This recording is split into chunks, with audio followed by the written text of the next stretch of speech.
बिस्मिल्लाहिर्रहमानिर्रहीम अस्सलाम वालेकुम दोस्तों, कैसे हैं आप सब लोग। उम्मीद करता हूँ बिल्कुल ठीक ठाक होंगे। मैं हूँ आपका दोस्त और होस्ट नुमान अली और आप देख रहे हैं doctor Numan Ali Hamza YouTube channel.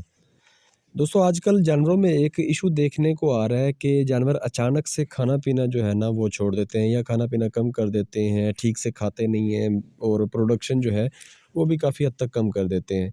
ऐसा हमें गर्मियों में भी देखने को मिलता है, जब जानवर को गर्मी की वजह से हीट स्ट्रोक का मसला हो जाए या गर्मी में जानवर को वंडा खिलाया जाए तो ऐसी सूरत हाल में हो जाता है। लेकिन सर्दियों में ऐसा क्यों होता है, मे बी आप लोग कुछ लोग जानते हो, कुछ लोग ना जानते हो। तो आज की इस वीडियो में हम इसी चीज़ को कवर करने की कोशिश करेंगे कि सर्दियों में ऐसे क्या मसाइल आते हैं जिसकी वजह से जानवर अचानक से खाना पीना छोड़ सकता है। क्योंकि टेम्परेचर भी अपना ही होता है जानवर का इस सूरत हाल में। तो क्या वजह बनती है कि जानवर जो है वो खाना पीना कम करता है या छोड़ जाता है।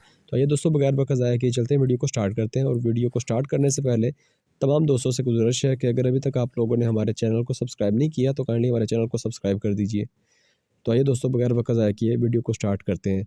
तो दोस्तों, आजकल फॉग फीवर का ज़माना चल रहा है, मतलब सर्दी आ गई है, फॉग का मसला होता है और जानवर को हल्की फुल्की सर्दी लग जाती है। और कह सकते हैं कि जानवर, ये जो स्टार्ट वाली जो सर्दी होती है ये जानवरों के लिए काफ़ी ख़तरनाक होती है। ना सिर्फ जानवरों के लिए बल्कि इंसानों के लिए भी काफ़ी ज़्यादा ख़तरनाक होती है। और नॉर्मली जो हमें प्रॉब्लम्स देखने को मिलती हैं आजकल, ये जो सर्दी के स्टार्ट में छोड़ो, पूरी सर्दी में जो हमें देखने को मिलता है, जो नॉर्मल होती है, जानवर वीक होता है, वीकनेस ऐसी ही हो जाती है, पट्ठों की कमज़ोरी हो जाती है। जानवर को रूमेटिज़्म कह सकते हैं, एक तरह के अंदरूनी जो पट्ठे होते हैं, ख़ास करके ये जो कह लें मैदे के निज़ाम के अंदर जो पट्ठे मौजूद होते हैं, उनका खिंचाव हो जाता है। उसकी ज़्यादातर वजह होती है ठंडा पानी पीना। नॉर्मली जानवर पीता नहीं है, मतलब हम पिलाते ही नहीं हैं नॉर्मली जानवर को, लेकिन जानवर किसी वजह से पी लेता है या कोई ना कोई वजह बन जाती है कि जानवर पानी जो है वो ठंडा पी जाता है, जो कि मसला ये वाला कर जाता है, निमोनिया का इशू हो जाता है। और जानवर को कह सकते हैं कि टेम्परेचर उसका डाउन किसी वजह से हो सकता है, लाइक जानवर ने कम खाया पिया या जानवर जो चारा खाया उसकी वजह से भी प्रॉब्लम हो जाती है। बहुत सारे लोग ये सोच रहे होंगे कि चारे की वजह से, मतलब जानवर का टेम्परेचर जो है उसके डाउन होने का, या चारे की वजह से जानवर का चारा ना खाना जो है वो कैसे हो सकता है। तो नॉर्मली अगर थोड़ा सा ध्यान दें अपने घरों में, अगर आप एक ट्रेडिशनल फार्मिंग करते हैं, मतलब देसी टाइप का, तो आप ध्यान देंगे कि नॉर्मली आपका जो खुरलियाँ वगैरह होती हैं उनके अंदर सारी सारी रात चारा पड़ा रहता है। और अगर आपने टोके के आगे कुतरा रखा हुआ है, मतलब चारे को काट करके क्रश करके रखा हुआ है, तो वो भी सारी रात वहाँ पे पड़ा रहता है और सारी रात उसके ऊपर ओस गिरती रहती है, जिसको हम पंजाबी में कहते हैं कि चारे के ऊपर त्रेल जो है वो सारी रात पड़ती रहती है। अगर खुरलियों में है तो सारी रात उस पे ये चीज़ ओस कह लें या त्रेल कह लें, वो पड़ती रहती है, जिसकी वजह से चारा एक तरह का कह लें कि बहुत ज़्यादा ठंडा हो जाता है, जो कि जानवर को नुकसान करता है। आप में से बहुत सारे लोग मेरी इस बात को एक बेवकूफ़ी की तरह समझ रहे होंगे, बट मुझे इससे कोई फ़र्क नहीं पड़ता, आप जो मर्ज़ी समझते रहें। लेकिन ये एक बात हकीकत है कि जानवरों को काफ़ी ज़्यादा ये चीज़ अफ़ेक्ट करती है। हमारे अपने घर के जानवर को ऐसा हुआ था, उसके बाद से हमने तो कभी ऐसा नहीं किया, मतलब हमने दोबारा मेरे देखने में ये चीज़ नहीं आई, क्योंकि हमने कभी मौका ही नहीं दिया। ना तो हमारा जो खाने का निज़ाम है जानवरों का वो बाहर है, मतलब खुले में, और ना ही जो चारा है वो हमारा खुले में होता है कि ओस उसके ऊपर गिरती रहे।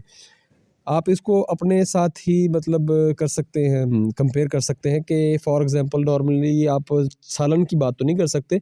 आप चावल जो है वो सारी रात बाहर पड़े रहने दें, भले ढक्कन उसके ऊपर हो, और सुबह-सुबह जो है आप बगैर गर्म किए उसको खा लें और आपको वो फ़ील करवाएगा कि आपके जिस्म के अंदर काफ़ी ज़्यादा प्रॉब्लम्स आई हैं। जानवर बेचारा जो है उसको इसीलिए तो जानवर कहा जाता है कि वो बगैर देखे, बगैर सोचे समझे खा जाता है। हाँ, कुछ चीज़ों में वो नखरा दिखा जाता है, लाइक जो कोई उसको चीज़ पसंद ना हो, जैसे कि ठंडा पानी है, वो थोड़ा-सा पिएगा, उसको फ़ील होगा कि उसको नुकसान कर रहा है, तो वो थोड़ा-सा पी के गुज़ारा कर लेगा, लेकिन वो पिएगा ज़रूर गुज़ारा करने के लिए। तो इससे बचाव को भी आपको ज़ाहिर-सी बात है अभी तरीका समझ में आ गया होगा कि आपने जानवरों को जो चारा डालना होता है, वो क्या करना होता है कि आपने मतलब रात के वक़्त खुरलियों में चारा ना पड़ा रहने दें। ये बिल्कुल वैसे ही है जैसे वो कहते हैं कि खालियाँ या नालियाँ जो होती हैं, मतलब घर में क्यारियाँ जो होती हैं, अगर आप home gardening, kitchen gardening type करते हैं या घर में आपने हल्की-फुल्की वो कह लें सब्ज़ा लगाया हुआ है, तो वहाँ पर क्यारियों में पानी ना खड़ा रहने दें, जो कि मच्छरों की कह लें अमाजगा बन जाता है। उसी तरीके से आप खुरलियों के अंदर चारा ना पड़ा रहने दें कि वो जानवरों को बीमार करने का सबब बने। और ना ही अगर आपका टोका जो है मतलब आप जहाँ पर पट्ठे जो हैं या चारा जो है उसको काटते हैं, अगर वो कवर्ड एरिया नहीं है तो आप चारे को किसी कवर्ड एरिया में रखें। कुतरा पहले ही बना लें लेकिन उसको किसी कवर्ड एरिया में रखें ताकि आपके जानवरों का नुकसान ना हो, जब वो खाएँ तो उसका नुकसान ना हो। और पानी जो है वो ताज़ा ही पिलाएँ तो बेहतर है। कभी कभार कोई मजबूरी हो जाती है वो एक अलग चीज़ है, लेकिन नॉर्मली आप जानवर को पानी ताज़ा ही पिलाएँ ताकि उसका जो मैदे के पट्ठे हैं उनमें कोई प्रॉब्लम ना हो और उसकी वजह से उसको खाने पीने का कोई मसला ना हो। इसके अलावा एक और चीज़ आती है कि हमारे जो फार्मर, मैंने ये चीज़ें आजकल के दिनों में फेस की हैं, इसीलिए मैं ये चीज़ें आपको बता रहा हूँ। हमारा फार्मर क्या करता है, खल या टुकड़े या वंडा वो जानवर को डालता है तो वो नॉर्मली उसको भिगो कर ही डालता है। ये एक कॉमन प्रैक्टिस है हमारे फार्मर के अंदर। अगर वो वंडा डालता है तो मे बी ना भिगो कर डाले, बट वो जो दूसरी चीज़ें हैं, खल या रोटियां जो होती हैं जिनको नॉर्मली आप टुकड़े कहते हैं, पंजाबी वाले जो होते हैं टुकड़े हो गए या वंड के नाम से उसका इस्तेमाल किया जाता है, वो नॉर्मली रात को भिगो देते हैं और सुबह को आप जानवरों को वो ठंडे का ठंडा डाल देते हैं। ये चीज़ भी नुकसान कर रही है। अगर आप थोड़ा सा फोकस करें मेरे वो चावलों वाली मिसाल पर, तो ये वहाँ पर भी अप्लाई होती है कि आपको भी वो चीज़ नुकसान करेगी। और अगर सारी रात एक चीज़ पड़ी रहेगी, फॉर एग्ज़ाम्पल खल है या रोटियाँ हैं, तो वो बहुत ज़्यादा बर्फ़ से भी ज़्यादा कह लें कि ठंडे होने वाली उसकी पोज़ीशन बन जाती है और वो जानवर के मैदे के अंदर जाकर जानवर को नुकसान करता है, जो वक़्ती तौर पर जानवर शायद फ़ील ना करवाए। कोई हफ़्ते या डेढ़ हफ़्ते या 2 हफ़्ते के बाद आपको जानवर फ़ील करवाएगा और जानवर बाज़ औक़ात उसकी वजह से बैठ जाते हैं और फिर वो खड़े होने की तरफ नहीं जाते। फिर हमारा जो भोला-भाला फार्मर है वो कहता है कि डॉक्टर एक दफ़ा इंजेक्शन लगाए और ठीक हो जाए, और फिर कहता है कि डॉक्टर इतने महँगे इंजेक्शन क्यों लगा रहा है? तो आप महँगे इंजेक्शंस और महँगे ट्रीटमेंट से बचने के लिए आप ये काम कर सकते हैं कि आप अपने जानवर की थोड़ी-सी हिफाज़त कर लें।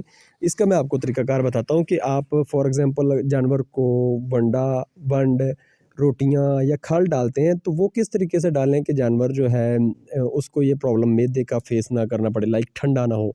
तो मोहतरम व्यूअर्स, उसके लिए आप सिंपली ये कर सकते हैं कि आपको सारी रात भिगो कर रखने की ज़रूरत नहीं है। आप जानवरों के लिए बहुत ज़्यादा मेहनत करते हैं तो आप थोड़ी-सी मेहनत और कर लें।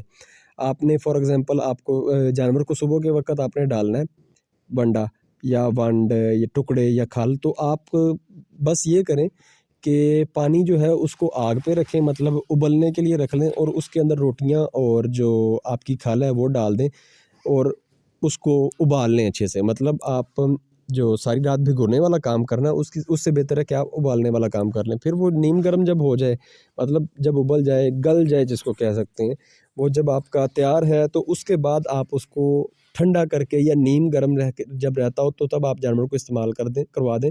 इससे आपका जानवर आपको दुआएँ देगा। मे बी यहाँ पर भी हमारे कुछ फार्मर हज़रात जो हैं वो शायद मुझे गालियाँ दे रहे हों कि ये मतलब कैसी बातें कर रहा है, लेकिन ये चीज़ें मैं खुद फेस कर चुका हूँ, इसीलिए मैं आपको ये मशवरे दे रहा हूँ। और आप अपने किसी करीबी जो आपके साथ सिंसियर डॉक्टर या आपका कोई सिंसियर झटका बंदा है, आप उससे पूछ सकते हैं तो वो आपको बताएगा कि ये हल जो है ये काफ़ी अच्छा है।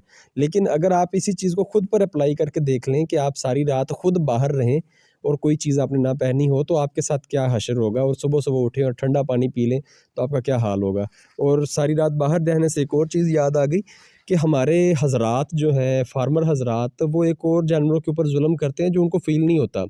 वो ये है कि सुबह कह लें फ़जर के वक़्त ही वो जानवरों को बाहर निकाल देते हैं। और आज मैंने एक हज़रत को देखा था कि वो 4:30 बजे मतलब निकाल लेते हैं अपने जानवरों को बाहर, और 5:15 बजे मतलब अभी फ़जर की अज़ान आती है, और 4:30 का मतलब पौना घंटा पहले फ़जर की अज़ान से भी पहले उन्होंने अपने जानवरों को बाहर निकाला होता है। और ज़ाहिर-सी बात है कि इस चीज़ से जानवर जो है वो काफ़ी परेशान भी होते हैं, उनको ठंड लग जाती है। इस चीज़ की एहतियात करें कि सुबह के वक़्त जानवरों को देर से बाहर निकालें। हाँ, उनके खाने-पीने का इंतज़ाम आप अगर नहीं अंदर कर सकते, आप उनको बाहर निकालें, दूध निकालें, उनको वंडा खिलाएँ, वंडा खिला के उनको दोबारा अंदर कर दें। ज़रूरी तो नहीं है कि आपने एक दफ़ा बाहर निकाल दिए तो उनको सारी रात सारा दिन आपने भी बाहर ही रखना है, ऐसा ज़रूरी नहीं होता। तो अभी बात कर लेते हैं कि अगर अल्लाह ना करे आपका जानवर ऐसी सूरत हाल में आ जाता है, फॉर एग्ज़ाम्पल आपसे गलती हो गई या अब तक आप कर रहे थे, प्रॉब्लम आ गई और आपका जानवर जो है वो कमज़ोरी की तरफ चल पड़ा है, तो अब उसका हल क्या करना है?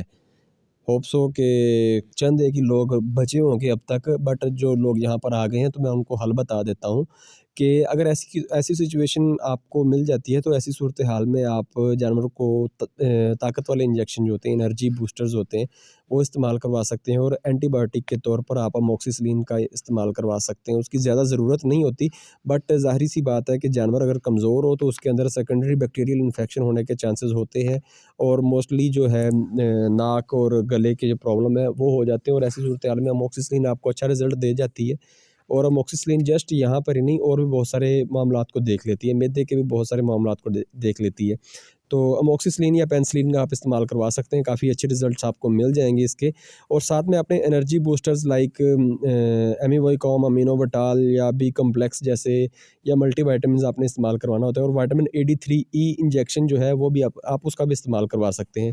इसके अलावा अगर आपके जानवर को ज़्यादा इशू है, तो मतलब सर्दी उसको एक हिसाब की लग गई है, तो ऐसी सूरत में, हाँ, ड्रेंचिंग नमूनिया या नमूनिया की कंडीशन ना हो, तो ऐसी सूरत हाल में अगर तो आप जानवर को पर ओरल यानी कि मुंह के रास्ते से ड्रेंचिंग के ज़रिए से दवाई देने के अगर तो आप एक्सपर्ट हैं या आपको देना आता है तो फिर आप खुद कर लें, अदरवाइज़ आप किसी और को बुलाकर, जो एक्सपर्ट हो उसको बुलाकर आप ये काम करवा लें कि आप एक बड़ा जानवर जो है उसके लिए तकरीबन आधा किलो से 3 पाव जो है 750 ml जो है वो दूध हो, किसी भी जानवर का हो, गाय या भैंस, अभी इसके अलावा किसी और की तरफ ना चले जाइएगा। ये आप दूध ले लें और 2 या 3 देसी अंडे बड़े जानवर के लिए मैं आपको बता रहा हूँ। उसको आप दूध को उबाल के, ठीक है, उसको नीचे उतार लें चूल्हे से, उसके बाद अंडे तोड़ के उसमें डाल दें, उसको अच्छे से फेंट के वो जानवर को इस्तेमाल करवाएं। इंशाल्लाह आपके जानवर की सर्दी जो है वो ख़त्म हो जाएगी। दोस्तों इंशाल्लाह इससे आपके जानवर की सर्दी ख़त्म हो जाएगी। ये थी हमारी आज की वीडियो। उम्मीद है वीडियो आपको अच्छी लगी होगी, अगर आपने पूरी देखी है। अगर वीडियो अच्छी लगी हो तो लाइक कीजिए, दोस्तों के साथ शेयर कीजिए और कमेंट सेक्शन में अपनी राय का इज़हार ज़रूर कीजिएगा। अपना ख्याल रखिए, घर वालों का ख्याल रखिए और हमें दुआ में याद रखिएगा। अल्लाह हाफ़िज़।